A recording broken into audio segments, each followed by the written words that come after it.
streaming out. And now the question is the stream being captured by YouTube and Facebook? Let's find out.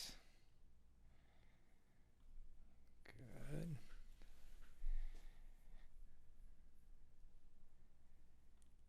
YouTube is online. And Facebook appears to be online. All right. Who will be first to tell us where they're tuning in from? Yesterday, I forgot to light the candle.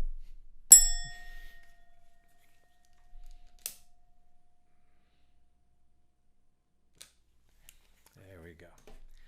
May our learning today light up the darkness. Yehudit Sobel says shalom from Florence, South Carolina. Sue Strauss in the house from Chicago. Melissa Eitel Jurin, good evening from Great Neck, New York. John James says, I see it in Australia. Mike Rudnitsky has joined. Mike, you're in New Jersey, if I recall. Janice Beanstalk says shalom from Huntington Beach. And Sharon from Lebanon, New Jersey. Ed Baez from Jacksonville, Florida.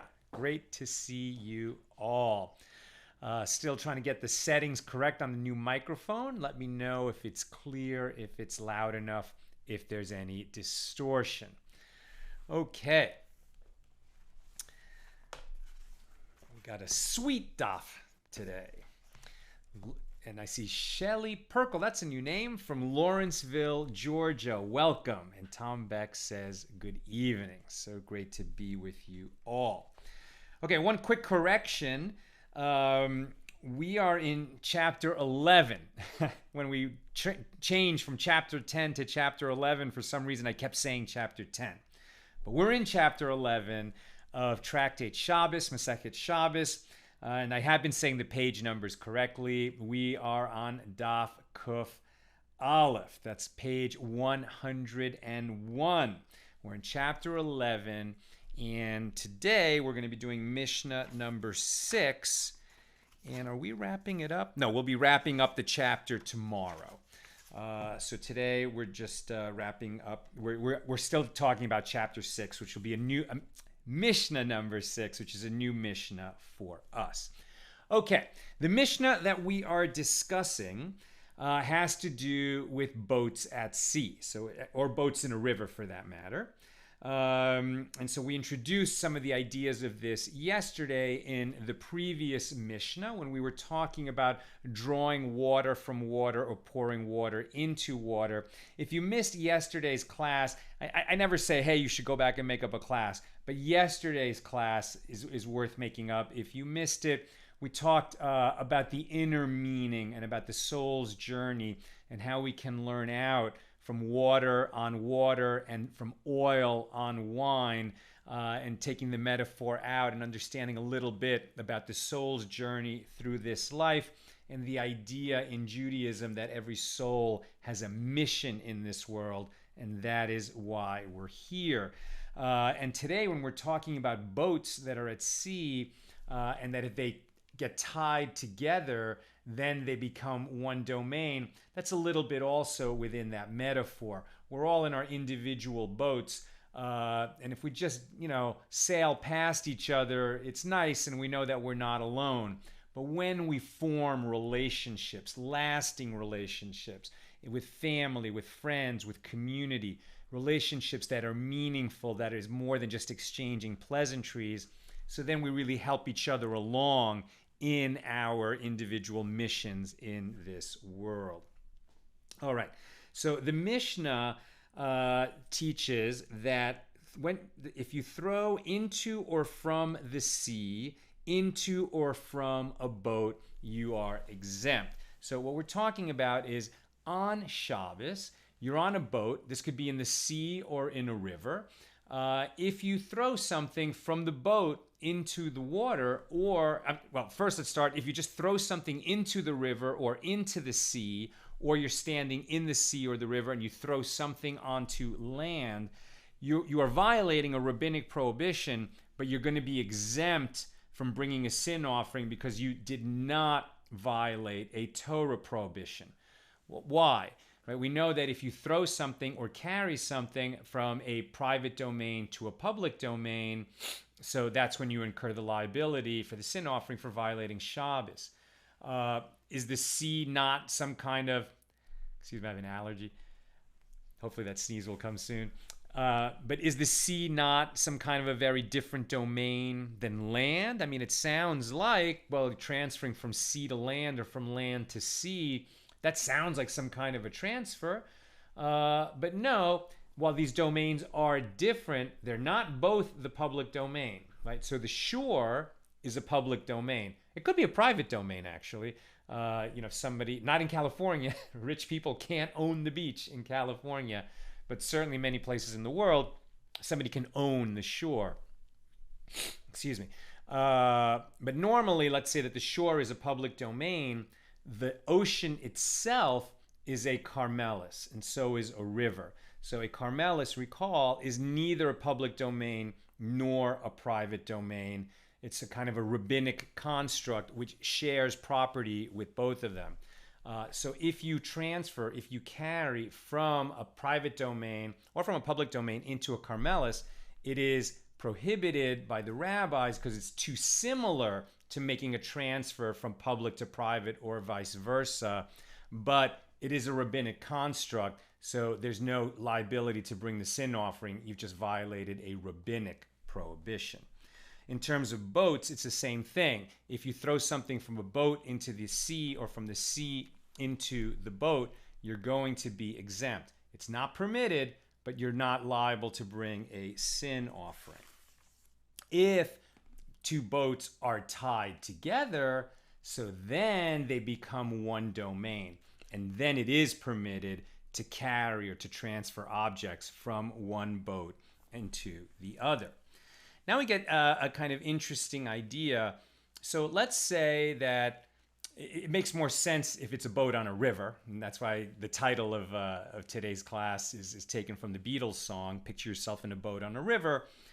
Maybe more boats are doing more action at sea, but if you wanted to draw water into the boat, it might make more sense that you wanted the fresh water from a river. There are reasons that you want ocean water in your boat too, but not so much for drinking.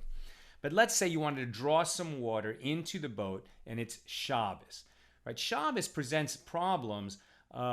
We don't travel on Shabbos, right? If we can avoid it, we just don't do it. We don't get in a car. We'll take a walk, but there's a limit to how far we can go. But certainly in ancient times, if you wanted to get somewhere, there were very few boat trips where you could get somewhere within just 1 week of weekdays. You were going to end up on that boat on Shabbos. So now they had to figure out, well, what's going to be possible and what's not possible on Shabbos. So one thing that you might need to do while you're in that boat on the river is get some water from the river into the boat. Maybe you need it for drinking. Let's just say it's for drinking. Okay, so now there's going to be two cases, a small boat and a big boat. And the difference between the small boat and the big boat is how high the sides of the boat are. So if the side of the boat is more than 10 handbreadths, 10 tefachim above the surface of the water, it's going to be a different case. The boat itself is a private domain, right? The boat is a private domain, so even if it's a big boat, even if it's a cruise ship, it's a private domain. It's owned by somebody, right? Somebody owns that boat, and so it's a private domain. As we've just discussed before, the ocean or the river is a karmelis, that kind of in-between domain, neither quite private nor quite public. So if you want to bring water from the river into the boat, you have a problem, right? So we've already discussed that taking water from water, you are taking water from a place, even though the water is moving in the river or in the sea. And we've said that if you take a nut from the surface of the water, you didn't really take it, right? There's three elements for transferring, whether it's carrying or throwing, where you have to take from a place, from the domain, then do the carry or the throw, and then place it in the new domain. But water can be taken from water. It's like the water is in a place, even though the water is all moving. If you're taking water from water, it's considered that you took it from that place. Excuse me. So now you're going to transfer it into the boat. If the boat is higher than 10 tefachim off the surface of the water, that means that when the water comes in over the side of the boat, where is it coming from? It's coming from the airspace that is more than 10 handbreadths above the river or above the ocean. Once you get more than 10 handbreadths above a public domain or a karmelis, you're in a new place. You're in an exempt domain. So when the water comes in over the side, there's no transfer from karmelis into private domain. It's coming from exempt domain into private domain. So all that's necessary, for example, is a pole and a pail, right? So if you have a bucket at the end of a pole, you can just dip it into the ocean, raise it up so that it's definitely coming in over the 10 handbreadths limit, that it's coming in over that height, and you bring it onto the boat. But what if you're in a smaller boat and the edge of the boat is lower than 10 handbreadths above the surface of the water? So now if it comes in, it would be coming in from the karmelis into the private domain. And that is, you won't be liable for the Torah violation, but you are violating a rabbinic decree. The rabbis know you might need to bring in that water, so they're going to teach us how you make that transfer. And you have to go to a little bit of trouble to make sure that you do it correctly. So Rav Hizda and Rabba bar Rav Huna teach that what you do is you make some kind of a what do they call it? A projection? Hold on. They call it in English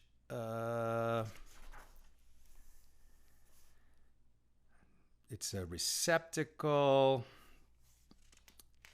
Yeah, I guess they're calling it a projection. Yeah, well, and one creates an area. That's how they're saying it. One creates an area.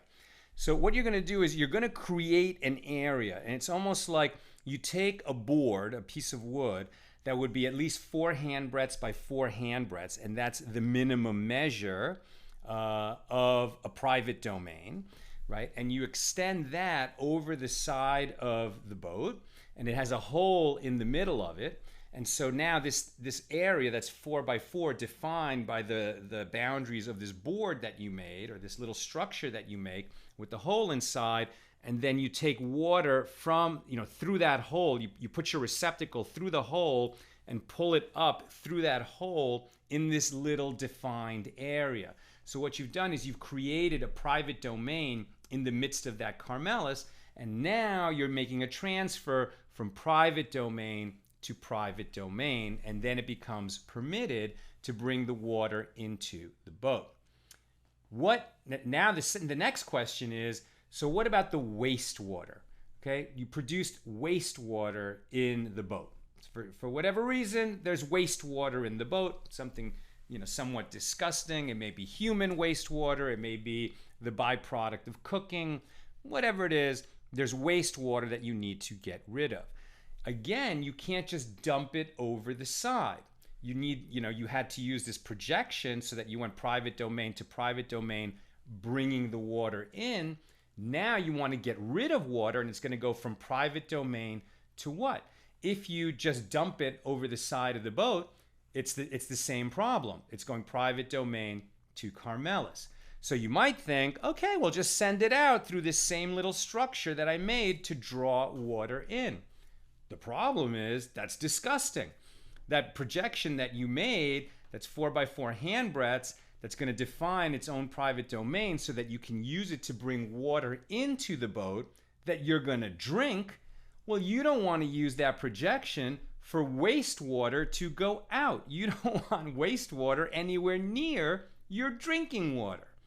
And this reminds us of a teaching that was mentioned by Rabbi Shalom Rosner, who was teaching this daf, and he brings down a teaching of the Chofetz Chaim, the great Chofetz Chaim, Rabbi Yisrael Meir Kagan, who wrote multiple books on the subject of lashon hara. So lashon hara or lashon hara, lashon is tongue and hara is evil. So it's evil tongue. Lashon hara refers to all these categories of prohibited speech: gossip, slander, insults, vile speech, profanity, using the mouth in an inappropriate manner. It's an especially important teaching with respect to gossip, right? And we've talked about it many times on our shows. It's an important subject. It is just absolutely prohibited in Judaism to gossip about other people's. And it's one of those incredibly difficult obligations to observe. I mean, we all like to talk about other people, but it is prohibited to talk about other people. Even in a lot of situations, to say nice things about them. You want to say something nice to somebody, you want to say something nice about somebody, say it to them. But talking about people behind their back, even when we say nice things, is prohibited because that conversation where we meant to say nice things can so easily turn into a conversation critical of the person who is not there. It takes tremendous discipline and training and desire to refine one's speech to actually reach a state of being where we never engage in lashon hara. But it's something that we need to try to do. And the Chofetz Chaim, one of his sources for why we don't engage in lashon hara, why it's prohibited to engage in lashon hara, is because the same mouth with which we pray, if we also use it to speak lashon hara, it becomes like taking a jug that you're going to use to bring nice, clear, cold, fresh, crystal clear water to your Shabbos table, and you're going to use that same pitcher to just clean out, soiled liquids from your house. You're going to put mud in it. You're going to put household cleaner in it. You're going to, clean your floors and, wring out the mop in that receptacle. Like, obviously, we would not use the floor washing, mop bucket to bring drinking water to our Shabbos table. And he says, when we use our mouths to engage in gossip, it's the same thing. We're using the instrument for speaking the holy language in our prayers to God for the vile and dirty purpose of gossiping. And if we do that, says the Chofetz Chaim, our prayers will be much weaker, and they will have much less chance, much less likelihood of being heard by the heavenly court. So it's something to keep in mind, right? And we learn that out from this same idea. That same little structure that we'll use to draw water into the boat, we would not use it for getting rid of our wastewater. So if we only have one such structure that we use for drawing water into the boat, what are we going to do when we have to get rid of wastewater on Shabbos from the boat? And the sages teach what you can do is just sort of pour the water onto the side of the ship and let it run down the side of the ship back into the ocean or the river.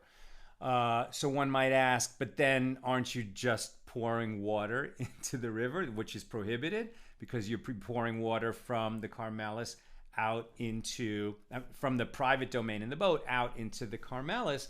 We already told us that's prohibited.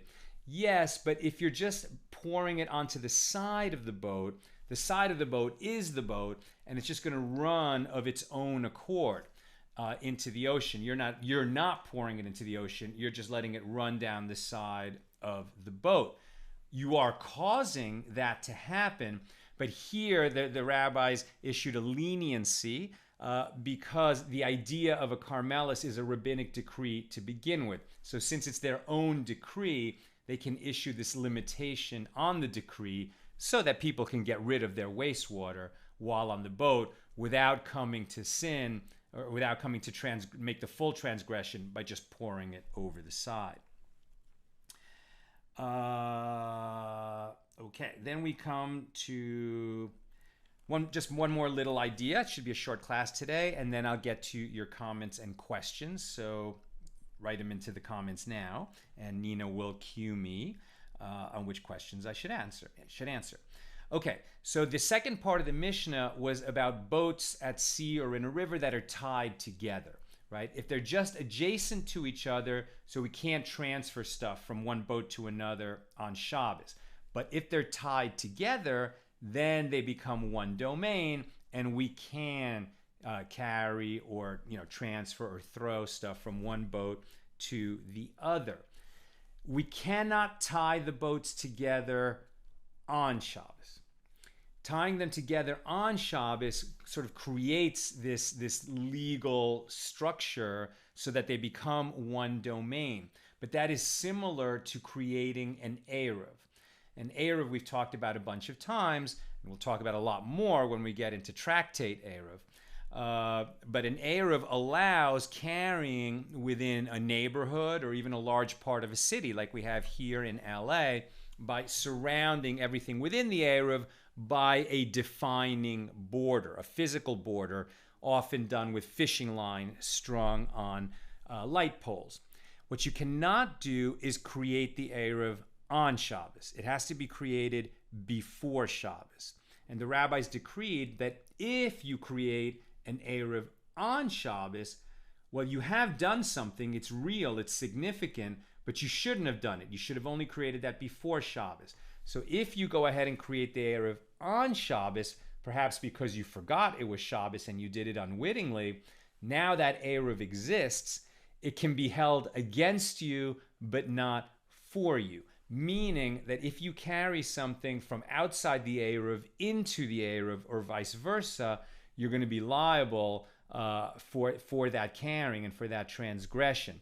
But you're not going to use the eiruv in your favor so that you can, join all the areas within the eiruv and you can carry within the eiruv. It'll only be operable as a stringency and not as a leniency.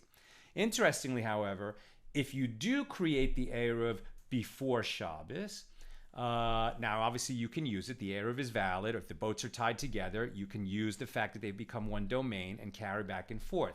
Now, let's say the eiruv breaks. The fishing line breaks between between two light poles, or the ropes that are tying these two boats together somehow break. So now, while the eiruv is down or while the boats are untied, you can no longer carry within. You can't make use of the eiruv. You can't make use of the one domain with the two boats tied together. But if it gets repaired during Shabbos, you're not supposed to do it. You're not supposed to fix the eiruv or tie the boats back together on Shabbos. But if you do, it would be a rabbinic decree that you're violating.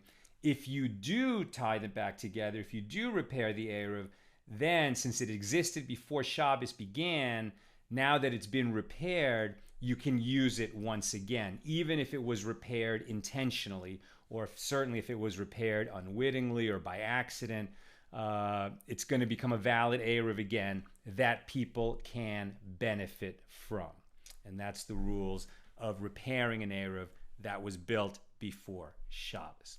Okay, that's what I've got for us today. It's a short discussion. Let me check your comments and questions. Salsa Canedo, and tell me if I'm pronouncing your name right. I apologize. I haven't seen your name, Celsa. I've seen it here before a bunch of times, but I'm not familiar with it, so I don't know if it's Kelsa or Celsa or Chelsa. I'm sorry, just let me know. Asks, would you explain a little the concept of having domains? I understand that private domain is property you own and public domain is public property, but why do we need to define the domain? So why does the concept exist at all? So all of these prohibited labors on Shabbos are derived from the Mishkan. They're derived from building the tabernacle in the desert. So the labors of construction and of harvesting and dyeing and weaving and writing, these were all labors that were necessary to construct the tabernacle when the children of Israel were wandering in the desert. One of those labors was bringing the materials from their own camp. Right, people in the tribe of Reuben were bringing it from the camp of Reuben, and people from the tribe of Judah were bringing materials from the encampment of Judah. And where were they bringing it? They were bringing it to the public area in the middle where the Mishkan was going to be built. And so we learned out from that experience in history that labor, all of those labors ceased on Shabbos. It's in the Torah that even as the instructions were being given by God to Moses and by Moses to the people, this is how we're going to build the tabernacle. At the same time, Moses reminded the people, and you will observe Shabbos, meaning that even for such a holy labor as building the tabernacle, that work will stop on Shabbos. And so all those labors stopped, including bringing materials from the private domain to the public domain. And then by extension, we learned that we also don't bring stuff from the public domain to the private domain. That's where it originated. Spiritually speaking, it makes sense. You know, we don't want to be involved in anything that's even like work. We want to just shut down all the activities of the work week. And ideally, we'll make the eiruv for certain reasons, and it really benefits families who can then take their children to synagogue, for example, using a stroller, which for religious people is impossible without the eiruv. Nevertheless, it really separates between the day and the week if you're going to go out into public carrying nothing. Ideally, you're carrying nothing. With an eiruv, okay, you can carry a key in your pocket. But ideally, you don't even carry a key. You don't carry anything. And that puts us so much more into that spiritual position, of Adam and Eve. Right? Adam and Eve were created on the eve of Shabbos, right at the end of the sixth day. And then their first lived experience, they only got one day in Eden, only one Shabbos in Eden. But even so, they were able to enjoy their Shabbos before they were ejected from Eden for the sin, of eating the fruit from the tree of knowledge of good and evil. So I hope that it helps answer your question. Okay, Derek Annunciation says, why is Isaiah 53 not read during Shabbat? I'm going to confess, I'm not so familiar with everything that's in chapter 53 of Isaiah.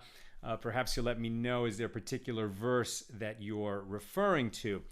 A maybe simpler question might be, why don't we read the Ten Commandments every Shabbos?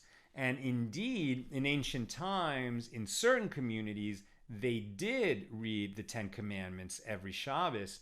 And at a certain point, the sages discontinued that practice because they didn't want people to think that, well, the Ten Commandments, those mitzvahs we have to follow, those are the most important mitzvahs, but the other mitzvahs are less important. And in fact, we don't hold that way. All of the mitzvahs are important. All of them are crucial. Any commandment that we receive from God, we don't know what its reward is. We don't know what the punishment is for not fulfilling it in terms of the heavenly reward. And so we do our best to fulfill every mitzvah.